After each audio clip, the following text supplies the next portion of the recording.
Observing behavior in public spaces can offer insights into a society's dynamics. One observation sometimes noted by foreigners in Japan is a perceived tendency for Japanese individuals to avoid sitting in seats directly adjacent to them on trains, even when other seats are occupied.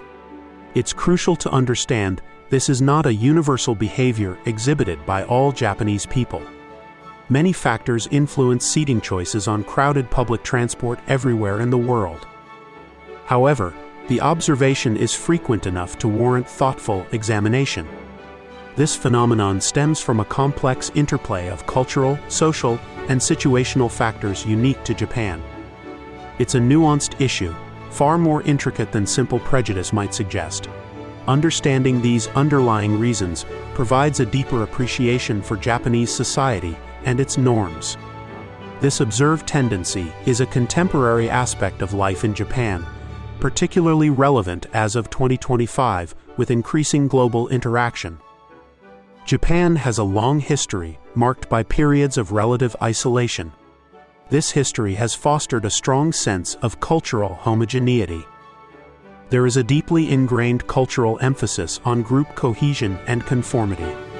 Fitting in and maintaining social harmony are highly valued. This cultural background often translates into a preference for familiarity and similarity in social interactions. Sitting next to someone perceived as different, such as a foreigner, can feel like stepping outside one's immediate comfort zone. It introduces an element of the unfamiliar into a space where predictability is often preferred. Japanese society, particularly its public transport systems, operates on a foundation of unspoken rules and predictable behavior. Interacting with or sitting near someone whose cues might be unfamiliar can disrupt this sense of predictability. This preference for ease with familiar cues remains relevant today, even as Japan experiences increasing diversity. A significant factor is the widespread lack of confidence in foreign language skills, particularly English, among many Japanese people. There can be a genuine fear of needing to initiate or being drawn into conversations in a foreign language. The prospect of being asked for directions, assistance, or engaging in unexpected small talk can be daunting. Japanese culture places a high value on politeness and avoiding causing inconvenience to others.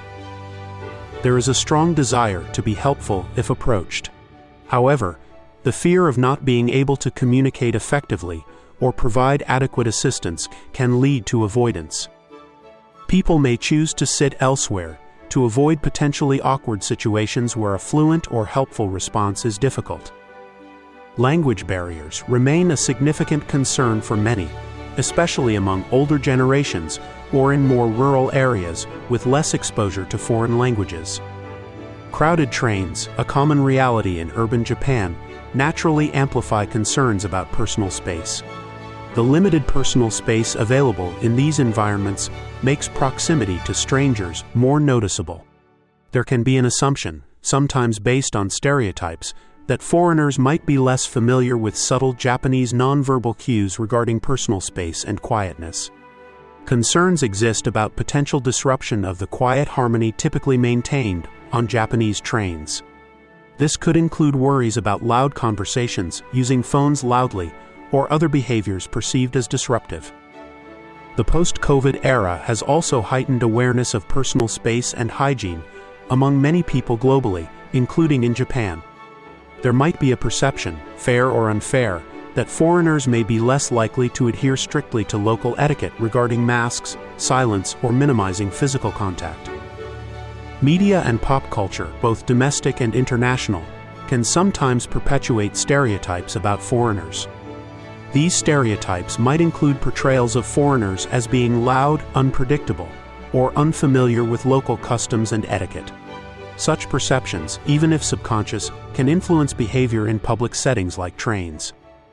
Occasional negative experiences with tourist behavior, such as excessive loudness, eating smelly food, or struggling with large luggage in aisles, can also contribute.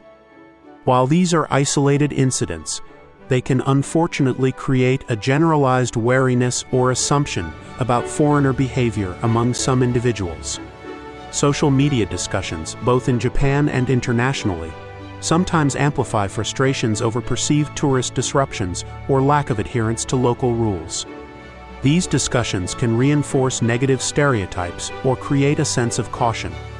While overt racism is generally rare and socially condemned in Japan, subtle forms of xenophobia or unconscious bias can exist. This can be rooted in ingrained stereotypes or a general discomfort with otherness, sometimes referred to by the term Gaijin, foreigner. Japan's historical roots of isolationism and limited exposure to significant diversity for much of its history play a role here. This history has contributed to a lingering wariness or unfamiliarity among some demographics when interacting with non-Japanese individuals. It's important to reiterate that explicit prejudice is not the primary driver for the majority of observed avoidance behavior. However, it would be inaccurate to say that isolated incidents of bias or discomfort based purely on nationality or appearance do not occur. Many tourists by necessity carry large luggage, especially on long-distance trains or when moving between accommodations.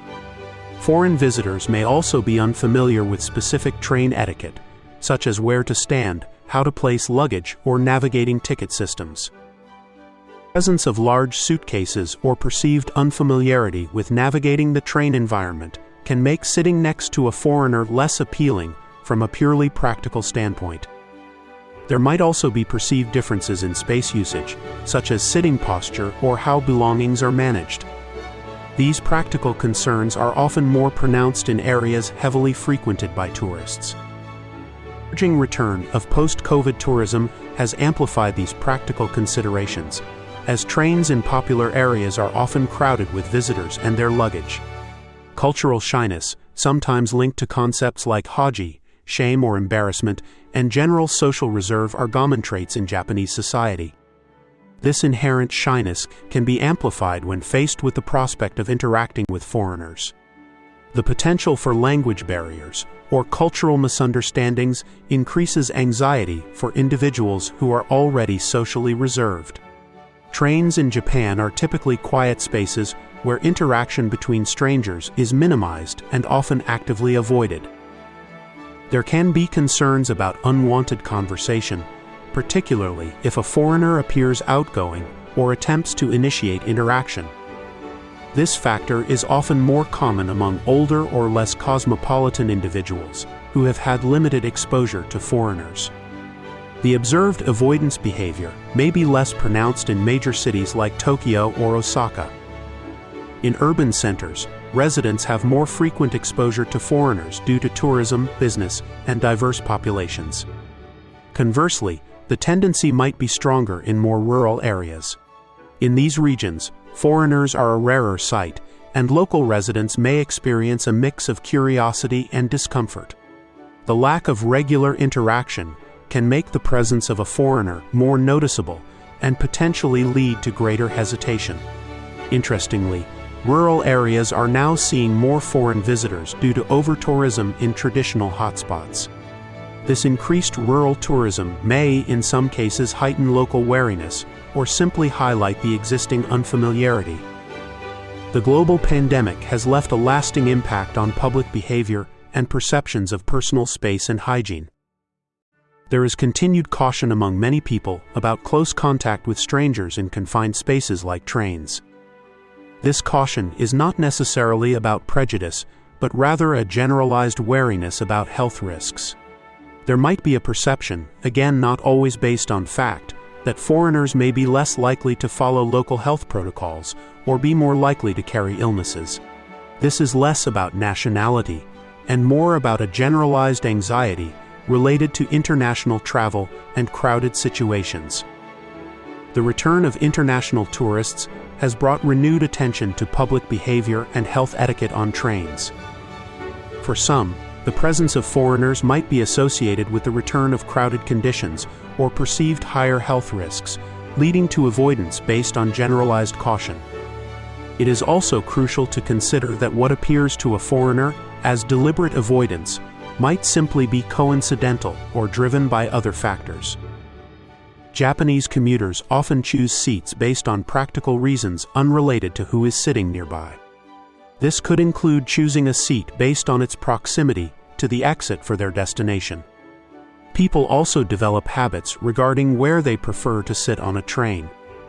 They might choose a seat because it's their usual spot or simply the most convenient one available at that moment. Therefore, a Japanese person choosing a seat further down the carriage is not necessarily a deliberate act of avoiding a foreigner. Be choosing that seat for any number of practical reasons that have nothing to do with the person already seated. Foreigners observing this behavior might misinterpret a neutral action as a personal rejection or sign of avoidance. In many cases, the behavior may simply reflect broader Japanese social norms of maintaining a degree of distance and privacy from all strangers in public spaces, regardless of nationality. If you enjoyed this video, please give it a thumbs up, share it with your friends, and let us know your thoughts in the comments. Don't forget to subscribe for more interviews and exciting content.